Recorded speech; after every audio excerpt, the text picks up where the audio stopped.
Shalom, selamat pagi. Shalom Abu. Selamat pagi, Selamat pagi. RRI ada beberapa tuntutan termasuk Inang Duma, selamat pagi. Bu Duma, selamat pagi. Selamat pagi Bu Duma. Semuanya. Selamat pagi Duma. Pak Musa, selamat pagi. Pagi Le. Iya, selamat pagi Bapak Ibu. Pagi ladies man. Ya. Shalom ya. Untuk semua yang sudah buka kamera boleh berikan lambaikan tangan tanda sukacita. Haleluya, puji Tuhan. Ya, puji nama Tuhan. Haleluya. Oke, Bapak Ibu yang terkasih, saudara-saudari sekalian, menutup akhir pekan ini kita akan menyelesaikan satu pasal di Ayub pasal 28 ya. Mari kita beri tepuk tangan untuk hadirat Tuhan yang kudus. Biarlah pengajaran ini semakin membuat kita sebagai penggali-penggali firman Tuhan ya. Karena kita semakin dalam mengerti kebenaran firman Tuhan, semakin dekat dan lekatlah seharusnya hubungan kita dengan Tuhan Yesus. Dan kita bisa praktekkan itu di kehidupan kita sehari-hari, mulai dari keluarga ya, kemudian secara pasangan hidup ya, kemudian pergaulan yang benar, dan juga pelayanan di gereja dan hubungan interaksi sosial di antara setiap saudara-saudari seiman. Untuk itu mari sama-sama kita satu di dalam doa. Mari kita berdoa, kita mau siap memuji menyembah Tuhan dan kita masuk dalam pengajaran di BW ini. Bapa Surgawi yang kami sembah di dalam nama Tuhan Yesus Kristus, terima kasih buat kebaikan kemurahan-Mu yang telah Engkau nyatakan dalam kehidupan kami. Pak, saat ini ya Tuhan, dimanapun dan apapun dan bagaimanapun keadaan kami percaya hadirat-Mu turun menaungi kami, sehingga kami diurapi oleh kuasa-Mu dan juga lawatan-Mu akan membuat kami menjadi orang-orang yang penuh dengan urapan Maha Kudus. Apapun yang kami kerjakan hari ini ada perlindungan dari Yang Maha Kudus, ada pertolongan dan juga ada pembelaan dan penyertaan yang sempurna. Dan urapi hamba-Mu, urapi kami semua supaya kami boleh semakin dalam dan semakin lekat hidup di dalam kebenaran firman Tuhan. Bapa kami yang di surga, dikuduskanlah nama-Mu, datanglah kerajaan-Mu dan jadilah kehendak-Mu di bumi seperti di surga. Berikanlah kami pada hari ini makanan kami yang secukupnya, dan ampunilah kami akan kesalahan kami seperti kami juga mengampuni orang yang bersalah kepada kami. Dan janganlah membawa kami ke dalam pencobaan, tapi lepaskanlah kami daripada yang jahat. Karena Kaulah yang punya kerajaan dan kuasa dan kemuliaan kekal sampai selama-lamanya. Dalam berkat nama Tuhan Yesus Kristus kami berdoa dan mengucap syukur, dan kami siap memuji menyembah Tuhan. Haleluya. Mari sama-sama katakan amin di tempat kita masing-masing. Puji nama Tuhan. Haleluya. Kita mau menyembah Tuhan saudara, mari kita sembah Dia, Dia layak ditinggikan dan disembah.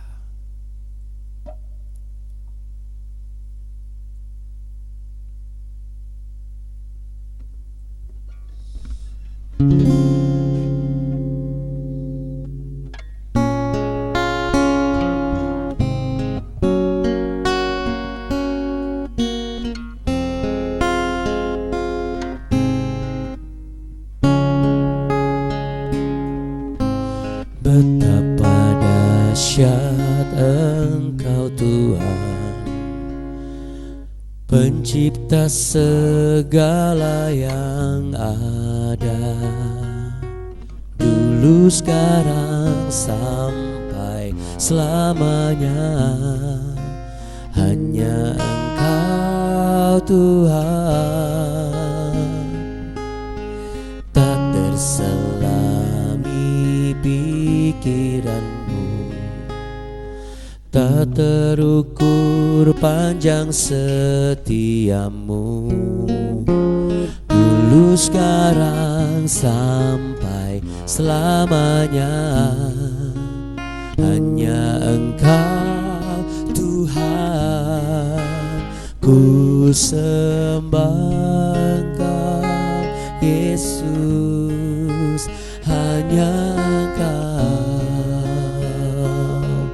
Allah di hidupku,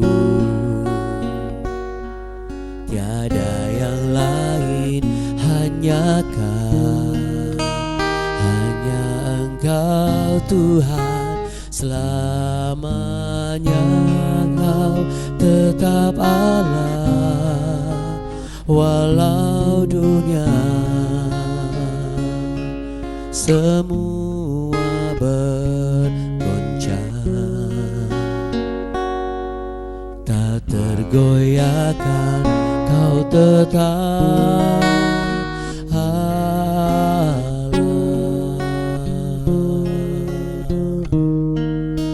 Haleluya Tuhan Yesus.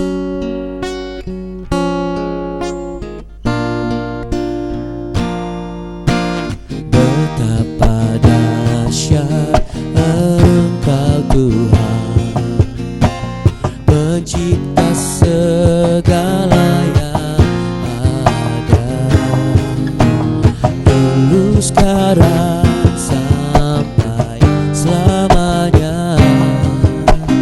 Hanya Engkau Tuhan, tak terselami pikiranmu, tak terukur panjang setiamu, dulu sekarang sampai selamanya. Hanya Engkau Tuhan, ku sembah Engkau Yesus. Hanya Engkau Allah di hidupku, tiada yang lain, hanya Kau, hanya Engkau Tuhan, selamanya Kau tetap Allah, walau dunia semua bergoncang, tak tergoyahkan kau tetap Allah.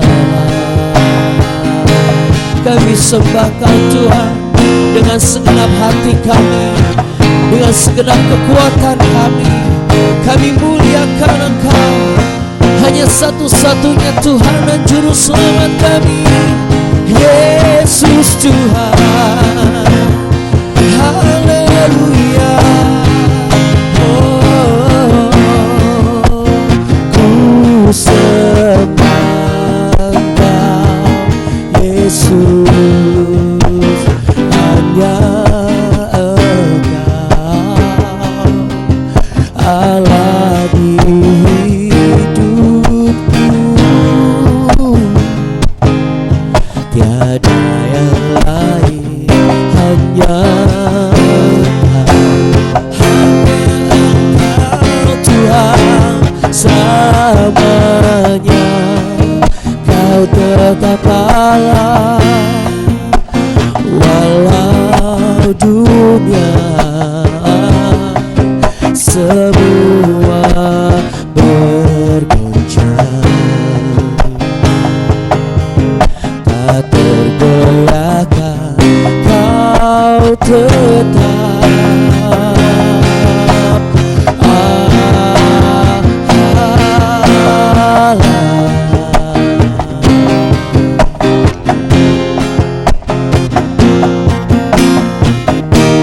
Haleluya, puji nama Tuhan. Tuhanku Yesus, katakan dahsyat 3 kali. Dahsyat, dahsyat, dahsyat. Haleluya, puji nama Tuhan. Ya. Baik saudara, langsung kita buka yuk Ayub pasal 28.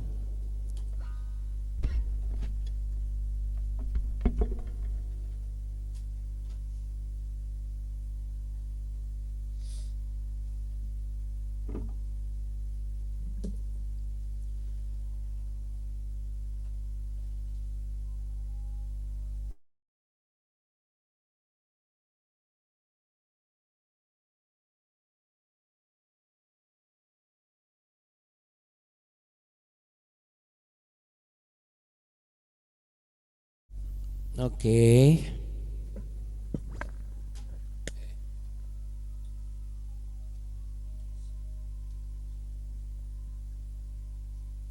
Kasih ya Buni. Ayub pasal yang ke-28. Kita mulai baca dari ayat yang ke-12 ya. Tetapi di mana hikmat dapat diperoleh, di mana tempat akal budi, jalan ke sana tidak diketahui manusia dan tidak didapati di negeri orang hidup. Kata samudera raya, ia tidak terdapat di dalamku. Dan kata laut, ia tidak ada padaku. Untuk gantinya tidak dapat diberikan emas murni, dan harganya tidak dapat ditimbang dengan perak. Ia tidak dapat dinilai dengan emas Ofir, ataupun dengan permata krisopras yang mahal, atau dengan permata lazurit. Tidak dapat diimbangi oleh emas atau kaca, ataupun ditukar dengan permata dari emas tua. Baik gewang, baik hablur tidak terhitung lagi. Memiliki hikmat adalah lebih baik daripada mutiara.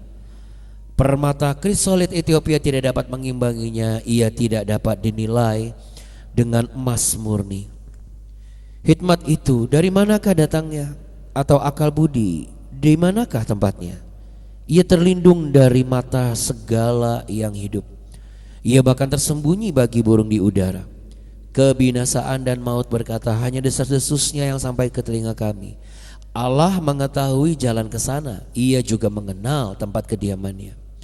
Karena ia memandang sampai ke ujung-ujung bumi dan melihat segala sesuatu yang ada di kolong langit. Ketika ia menetapkan kekuatan angin dan mengatur banyaknya air, ketika ia membuat ketetapan bagi hujan dan jalan bagi kilat guruh, ketika itulah ia melihat hikmat, lalu memberitahukannya, menetapkannya, bahkan menyelidikinya. Tetapi kepada manusia ia berfirman, sesungguhnya takut akan Tuhan itulah hikmat, dan menjauhi kejahatan itulah akal budi. Iya, ini sama seperti yang ada di Amsal ya. Permulaan hikmat adalah takut akan Tuhan, dan mengenal yang Maha Kudus adalah pengertian. Ini yang menarik saudara. Jadi kalau kita sudah mengerti begini, ini semakin menarik, kita semakin tertarik untuk belajar firman Tuhan. Kenapa? Ternyata aja nyambung ya dengan yang kita baca di Amsal gitu. Ya memang harus seperti itu saudara.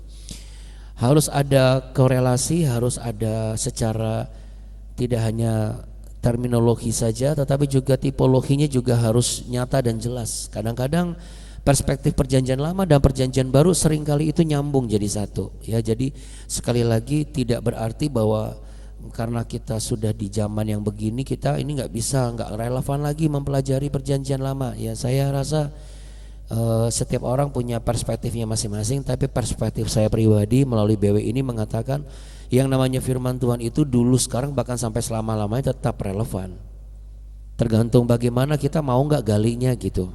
Ya, makanya saudara di Worshipers ini ya, kita kemarin belajar dan diingatkan kalau kita ini sebagai manusia rela untuk gali segala sesuatu, cari sampai dapat.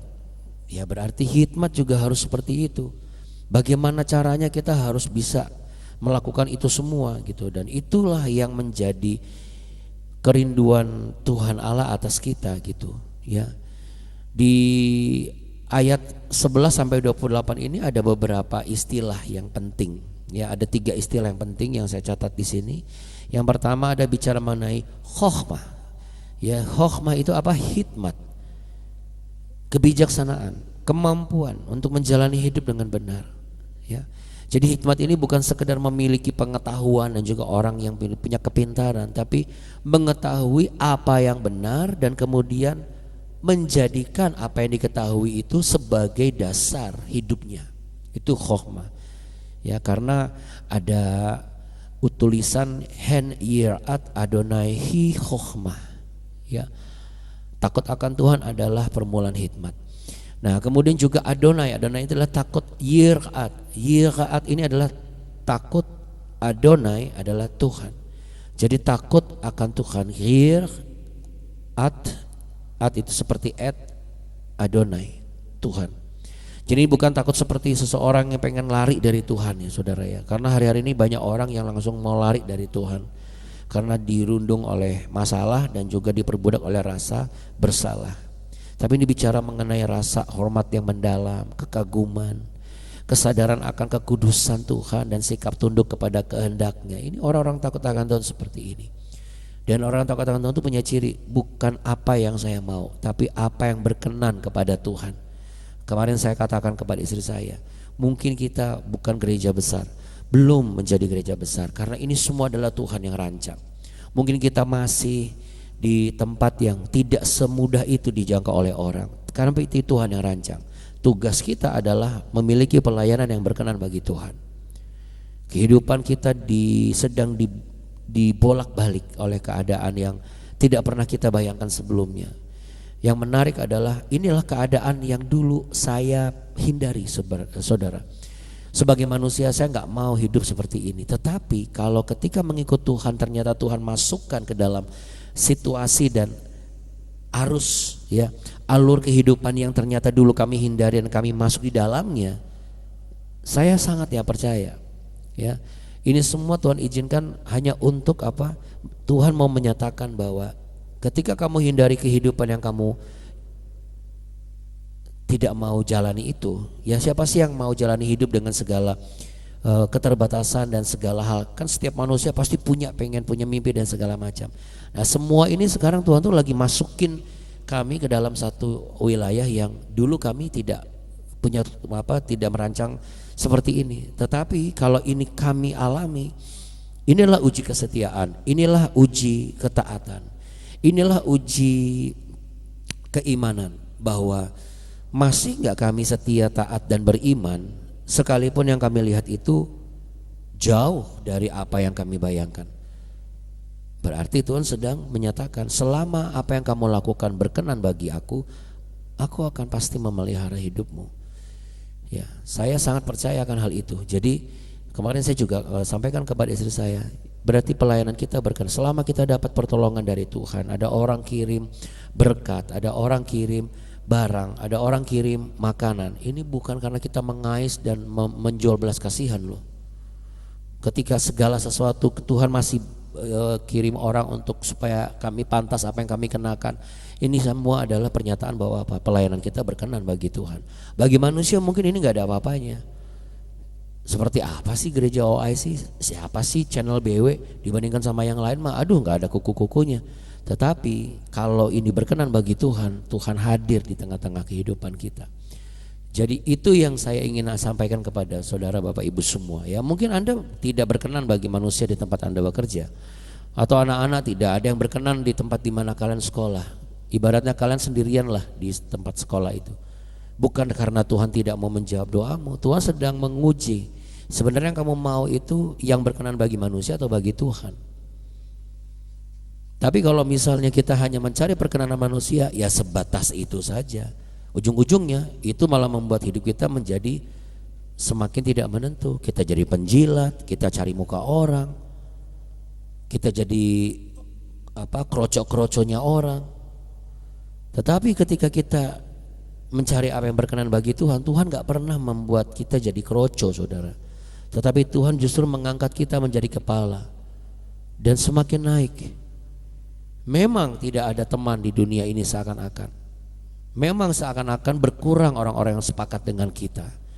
Tetapi jangan lupa, yang sepakat dengan kita adalah Sang Empunya Pemilik kehidupan. Makanya di situ ditulis permulaan hikmat itu adalah takut akan Tuhan. Ya. Jadi kalau misalnya anak-anak takut sama orang tua, takutnya jangan takut karena takut dipukul, takut karena engkau benar-benar menghormati setiap nasihat dan tuntunan orang tua. Sama, kalau anda takut dengan atasan di kantor, bukan karena Anda takut di PHK atau takut tidak digaji, enggak, tapi Anda menaruh hormat karena apa? Terkadang kita harus tunduk tanpa harus kita tahu kenapa, saudara. Karena hikmat itu bukan sekedar mengetahui segala sesuatu. Ketika banyak orang hanya harus mengetahui dulu baru taat. Bagaimana kalau Tuhan sedang ajar kita untuk coba belajar taat dulu sebelum kamu tahu kamu harus taat itu karena apa? Karena itulah cara Tuhan melatih kita untuk memiliki hidup yang lahir dari hubungan yang murni. Ketika uang dapat membeli banyak hal, Tuhan tidak dapat dibeli. Hikmat tidak dapat dibeli. Makanya emas tidak bisa membelinya, perak gak bisa membeli, gak bisa membayar.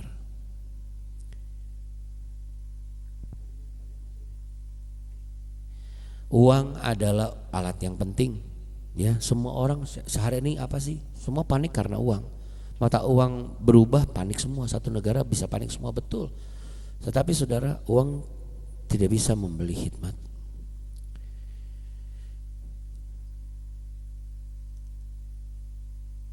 Tapi orang yang punya hikmat, saya sangat yakin dan percaya ia bisa menghasilkan uang dengan cara langsung ataupun tidak langsung. Jadi apa yang harus saya lakukan, Abuna? Ayo tambahkan lagi kalimat di dalam doa kita. Jangan cuma Tuhan tambahkan apa yang saya miliki, saya kurang ini saja.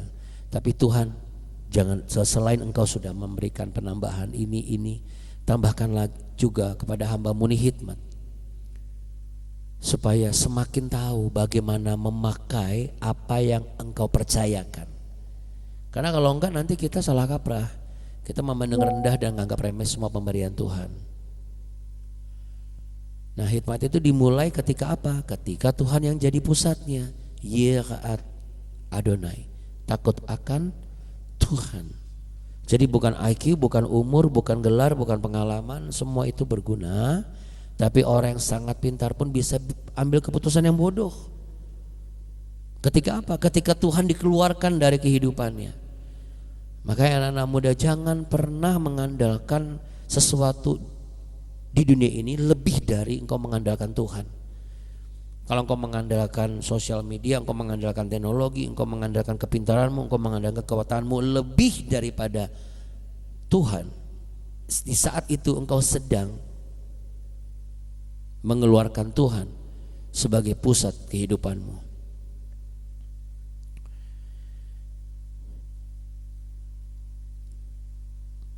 Dan yang terakhir saudara, hikmat itu terlihat dari apa yang berani kita tinggalkan. Ya. Ayat 28 tadi kita baca ya. Sesungguhnya takut akan Tuhan adalah hikmat. Nah, jadi orang yang berhikmat itu terlihat dari apa? Apa yang berani ditinggalkan. Lihat, dan menjauhi kejahatan, itulah akal budi. Jadi gak cuma sekedar sekolah teologi, gak cuma sekedar tahu firman Tuhan dari bahasa Ibrani sama Yunani sampai bahasa-bahasa yang lain, tetapi dia tidak pernah berani menjauhi yang namanya kejahatan.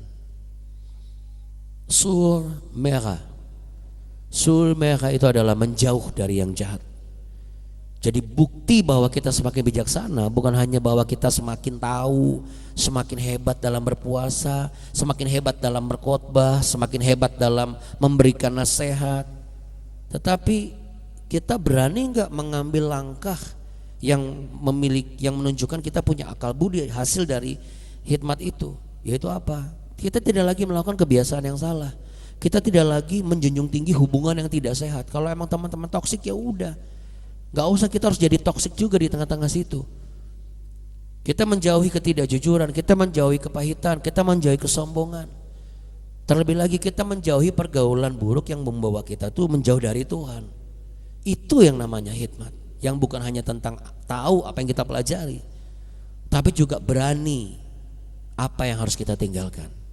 Mari pejamkan mata, letakkan tangan di dada, kita mau berdoa hari ini. Haleluya, terima kasih Tuhan Yesus. Dalam kehidupan ini, kalau orang yang berhikmat, dia akan bermikirkan dan menanyakan kepada Tuhan. Tidak semua kesempatan yang datang itu harus diambil. Tidak semua pekerjaan atau peluang yang datang itu harus dikerjakan. Tidak semua tawaran yang diterima itu harus diiyakan. Segala sesuatu harus disaring, harus dipertimbangkan, dan itu membutuhkan rasa takut akan Tuhan. Meletakkan Tuhan sebagai satu-satunya pusat pertimbangan di dalam hati dan kehidupan ini akan membuat kita menjadi orang-orang yang berhikmat dan menjauhi segala kejahatan sebagai bentuk hasil dari buah akal budi, dari apa yang kita sudah pegang menjadi prinsip yang benar dalam hidup ini. Kiranya apa yang sudah Engkau ajarkan ini ya Tuhan, Roh Kudus-Mu yang membantu dan menolong kami semua. Engkau ampuni segala kesalahan kami yang mungkin selama belakangan ini kami hampir keluar dari orang-orang berkhidmat. Menjadi Kristen harus berkhidmat, artinya harus takut akan Engkau dan harus menunjukkan kami menjauhi segala kejahatan.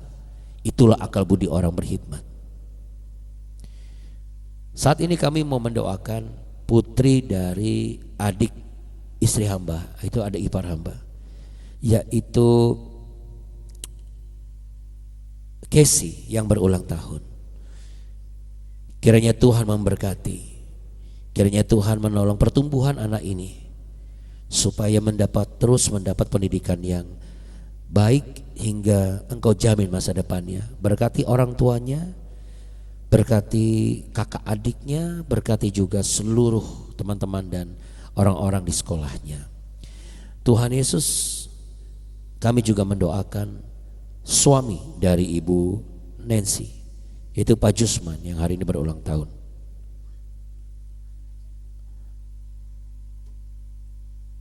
Maksud hamba ya Tuhan, kami berdoa untuk Bu Nancy dan Pak Jusman yang berangkat besok ke Medan jam 7 pagi. Kiranya Tuhan akan menolong pemberangkatan mereka dari awal, pertengahan sampai pada akhirnya. Persiapan mulai dari hari ini, persiapan mulai hingga esok hari, sampai kepada apa yang menjadi rencana dalam perjalanan mereka.